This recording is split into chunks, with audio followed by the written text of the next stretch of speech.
নমস্কার প্রিয় দর্শক বন্ধুরা, নতুন একটি ভিডিওতে আমি রাজেশ সাবর আপনাদের স্বাগত জানাই।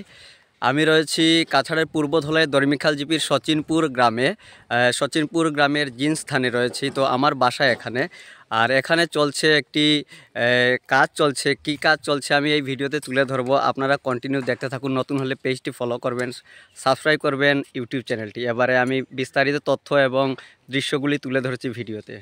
প্রিয় দর্শক বন্ধুরা, এখানে বিদ্যুতের যে ভোল্টেজের সমস্যা অনেক ছিল এই এতদ অঞ্চলে জিন স্থানে। আর এই যে এখানে একটি নতুন ট্রান্সফরমার বসানোর কাজ চলছে, দেখতেই পাচ্ছেন অনেক দাদারা কাকুরা এখানে এই যে কাজে ব্যস্ত রয়েছেন। আর এই যে আমার বাসা এখান থেকে দেখা যাচ্ছে, এই যে আমার বাসাটি।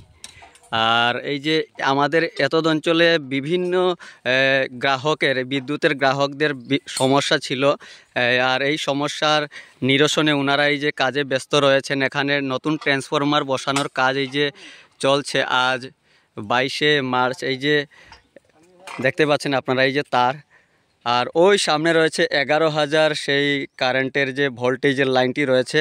তো সেখান থেকে এই যে এটি কানেকশন দেওয়া হবে, এই সামনেই রয়েছে। আর ওই সামনেই রয়েছে Amraghat Silchar road.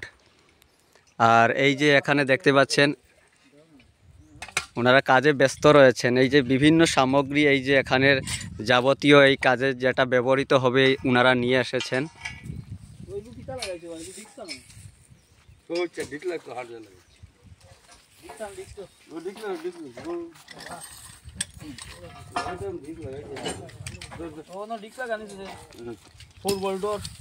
Four volt it is. 3 volt. তো কাকু ট্রান্সফরমারটা কতদিন লাগবে? এখানে কাজ তো আজকে চলে, মানে 7-8 days.